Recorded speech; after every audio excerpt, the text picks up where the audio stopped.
Avant de lire le texte qui nous est proposé ce matin à la méditation, je vous invite à la prière. Dieu, notre Père, tu viens à nous dans la nouveauté et nous allons vers toi avec nos habitudes.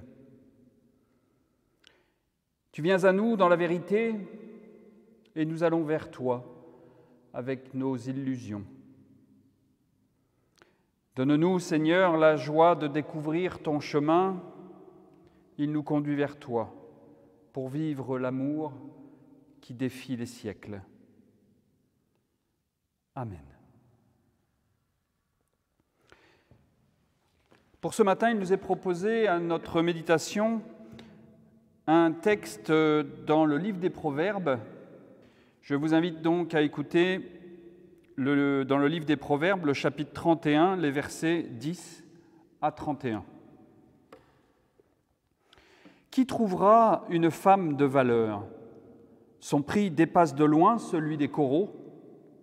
Le cœur de son mari a confiance en elle et le bénéfice ne manque pas. Elle lui fait du bien et non pas du mal tous les jours de sa vie. Elle se procure de la laine et du lin et travaille de ses mains avec plaisir. Elle est comme les bateaux d'un marchand, elle fait venir son pain de loin, elle se lève lorsqu'il fait encore nuit, elle donne de quoi manger à sa maison, elle donne ses instructions à ses servantes. Elle pense à un champ et elle l'acquiert. Du fruit de ses mains, elle plante une vigne. Elle ceint ses reins de force, elle affermit ses bras, elle sent que ce qu'elle gagne est bon. Sa lampe ne s'éteint pas la nuit. Elle met la main à la quenouille, ses mains tiennent le fuseau. Elle ouvre ses mains pour le pauvre, elle tend la main au déshérité. Elle ne craint pas la neige pour sa maison, toute sa maison est vêtue d'écarlate. Elle se fait des couvertures, elle a des vêtements de fin lin et de pourpre rouge. Son mari est reconnu aux portes de la ville lorsqu'il est assis avec les anciens du pays. Elle fait des sous-vêtements et les vend, elle livre des ceintures aux marchands, elle est revêtue de force et de dignité, elle se rit de l'avenir. Elle ouvre la bouche avec sagesse, sa langue enseigne la fidélité. Elle surveille la marche de sa maison, elle ne mange pas le pain de la paresse.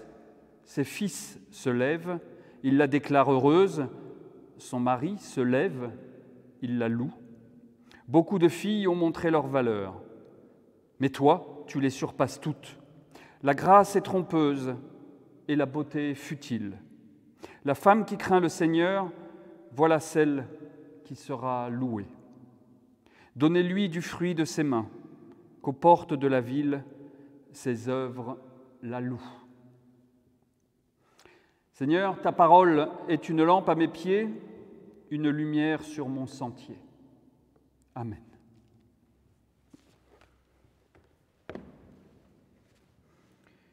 Chers amis, chers frères et sœurs, c'était un pari risqué de choisir ce texte pour ce week-end où nous fêtons les mamans. Pourtant, y a-t-il plus beau texte qui met en valeur la femme? Ce texte est d'une beauté et d'une poésie insoupçonnée. Une poésie difficile à reproduire en français, puisqu'en hébreu, chaque première lettre des versets suit l'ordre des lettres de l'alphabet. C'est une méthode d'écriture que l'on retrouve aussi dans certains psaumes. La première fois que j'ai lu ce texte, il m'a saisi. Il fait partie de ces textes que vous lisez, que vous relisez et vous lisez encore, et à chaque fois, quelque chose de nouveau apparaît, vous éblouit et vous prend aux tripes.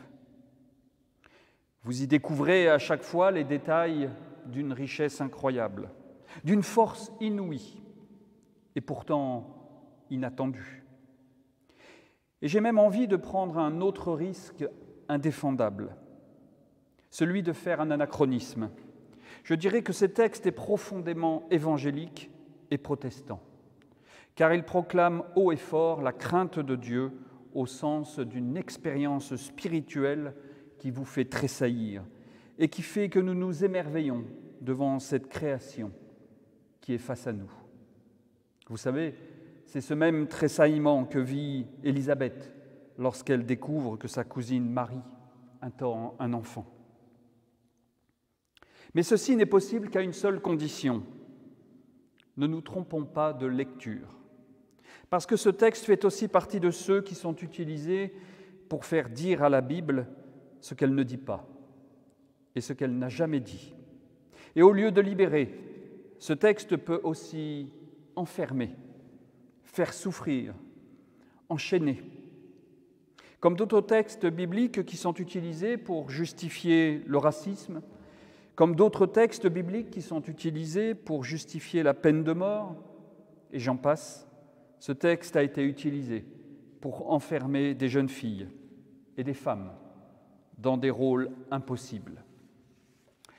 Et s'il y a un principe dont nous devons être fiers chez nous, protestants, c'est bien celui de la résistance, ce registre de Marie Durand dans sa tour de Constance. Notre résistance à nous, c'est de savoir dire non. Dire non à ces lectures erronées de la Bible qui privent de liberté des hommes et des femmes sous prétexte que la Bible dit que, ou qu'il est écrit que. Parce que les expériences de vie racontées dans la Bible, de la sortie du Jardin d'Éden jusqu'aux Évangiles, en passant par le déluge, les patriarches, l'Exode, ce ne sont que des récits de peuples qui se libèrent de l'emprise des rois, de l'emprise de tyrans, de l'emprise de dogmes qui n'ont rien à voir avec une parole divine.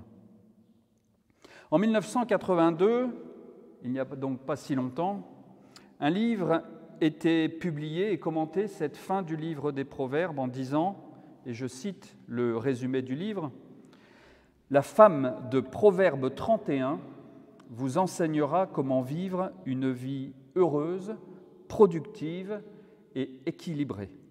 Comment être une femme au foyer compétente et une femme d'affaires prospère. Elle vous montrera comment être attrayante, enthousiaste et ouverte aux autres. Que vous soyez marié ou célibataire, ce livre vous donnera l'envie de vous surpasser pour Dieu. » Sacré programme, mesdames. Et pour le mari aussi, d'ailleurs, puisque vous avez sûrement noté que le mari, dans le texte que je vous ai lu, lui, profite allègrement des compétences surhumaines de sa femme pour s'asseoir aux portes de la ville pour discuter avec les anciens. Eh bien, je dis non. Je refuse cette lecture. Si la Bible nous enseigne cela, et si notre rôle de pasteur est de proclamer cette parole, alors je comprends qu'il n'y ait pas plus de monde chaque dimanche au culte dans nos temples. Ce texte nous met face à cette question.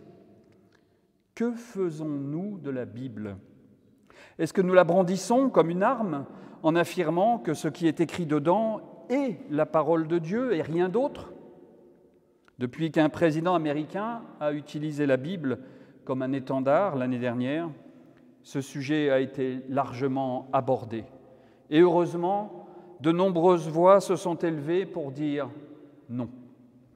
Non, la Bible n'est pas cela. Les textes bibliques nous ouvrent à autre chose, à une autre parole.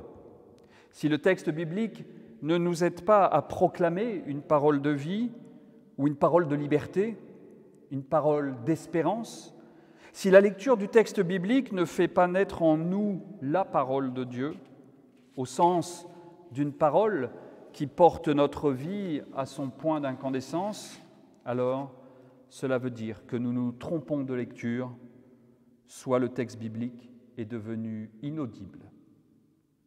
Mais ce n'est pas le cas de ce poème qui termine le livre des Proverbes. Je veux donc partager avec vous aujourd'hui comment ce poème m'a parlé et pourquoi je le trouve si beau, et pourquoi je l'ai choisi pour mettre à l'honneur les mamans que nous fêtons ce week-end. Je vous propose dans un premier temps de parcourir ce texte en m'attardant sur quelques éléments textuels. Puis nous verrons comment nous approprier ce texte dans nos vies, et notamment dans ce temps de crise sanitaire qui s'éternise, mais aussi au moment où nous pensons au projet de la rentrée prochaine. Alors commençons par explorer ce texte. Il y a un point de grammaire sur lequel je voudrais attirer votre attention. Et c'est, me semble-t-il, un élément important. Les verbes sont conjugués à la troisième personne du singulier. Elle a confectionné, elle s'est drapée, etc. Et quand vous, lecteur, vous lisez ces versets, vous voyez bien que le rédacteur ne s'adresse pas à vous, il ne parle pas de vous, il parle d'une troisième personne, anonyme, indifférente à votre vie, à vous. Nous ne devons pas négliger ce détail qui nous guide dans la lecture de ce texte. Et toute cette première partie du poème parle d'une autre femme. Le texte parle d'elle, pas de moi, pas de toi. Ce texte parle d'une femme qui se surpasse pour être au service de ses devoirs, alors que le mari et les fils sont assis aux portes de la ville. Mais quel lecteur peut se sentir interpellé par un texte qui parle d'une femme à la troisième personne? Et cela jusqu'au verset 29, où il est écrit « Beaucoup de femmes ont montré leur valeur ou leur énergie, selon les traductions. » Beaucoup de femmes, oui, mais toutes ces femmes sont celles d'avant, celles qui ont été nommées avant dans le texte. Mais toi, tu les surpasses toutes. Toi, ça y est, le rédacteur s'adresse à moi, à toi, à nous. Le rédacteur nous tutoie, il nous interpelle dans nos vies. Toi, tu les surpasses toutes. Parce que la femme qui doit être louée, ce n'est pas celle qui a fait d'une manière surhumaine tout ce qui est achevé et accompli, mais c'est celle qui craint, c'est-à-dire celle qui vit une expérience spirituelle avec Dieu. C'est celle dont le cœur frémit à l'évocation du nom divin, nous dit le verset 30. C'est celle qui s'émerveille devant la grandeur de Dieu, et c'est là que tout se joue. Ce n'est pas celle qui fait tout qui doit être louée. Ce ne sont pas les œuvres qui font de cette femme une femme de grande valeur, mais c'est toi. Parce que toi, tu t'émerveilles devant Dieu, alors là, tu seras loué. La crainte de Dieu, aujourd'hui, nous pourrions dire que c'est notre foi. C'est ce pourquoi nous nous émerveillons. Ce poème est une invitation à ouvrir les yeux pour nous émerveiller devant ce qui est le plus beau et ce qui nous fait tressaillir. Non pas nous émerveiller des qualités surhumaines qui consisteraient à abattre une somme incommensurable de travaux en un temps record, mais nous émerveiller devant ce qu'il y a de plus humain et de plus beau, Dieu. C'est sortir de la logique de notre société qui consiste à faire tout plus vite, à faire de plus en plus de choses en moins de temps, et si possible, en même temps, puisque nous devons être multitâches aussi. Il y a ici un appel au courage d'être, à lâcher prise, tout simplement, être et se tenir devant Dieu. Un autre point qui confirme le précédent. Le choix des traducteurs laisse penser qu'en craignant Dieu, donc en s'émerveillant devant Dieu, cette femme surpasse toutes les autres. En réalité, le verbe hébreu signifie qu'il faut se placer au-dessus de ces femmes qui savent tout faire. Il s'agit donc de prendre de la distance et savoir prendre de la hauteur par rapport à tout ce qu'il y a à faire. Il n'y a aucune idée de compétition. Il ne s'agit pas d'être la meilleure. J'interprète cette partie comme une invitation à privilégier le temps pour la relation avec Dieu. Ce poème nous dit que la satisfaction que nous tirerons à mettre des croix devant les choses accomplies sur nos listes accrochées, sur nos frigos, cela ne sert à rien, que l'essentiel est ailleurs. Il est dans la relation à Dieu, il est dans le temps que nous passerons, que tu passeras à louer Dieu, du temps consacré uniquement à Dieu. Le verset 31 vient clore ce poème magnifique en venant jouer sur les sonorités en hébreu qui nous amènent à confondre Dieu et la femme qui respecte le Seigneur. Les traductions ne peuvent pas rendre ce jeu de sonorités. Mais lorsque le rédacteur nous invite à louer cette femme, il dit, en hébreu bien sûr, « Alléluia ». Et l'on entend évidemment cette même louange à Dieu, « Alléluia ». Dieu et cette femme se confondent et ne font plus qu'un au moment où le livre des Proverbes se referme. D'ailleurs, cette confusion entre la femme et Dieu confirme ce que beaucoup de commentateurs ont interprété en disant que cette femme surhumaine est tout simplement une allégorie de la Torah. Vous l'avez compris, ce poème ne loue en rien la femme vertueuse qui sait tout faire pendant que l'homme se prélasse aux abords de la ville.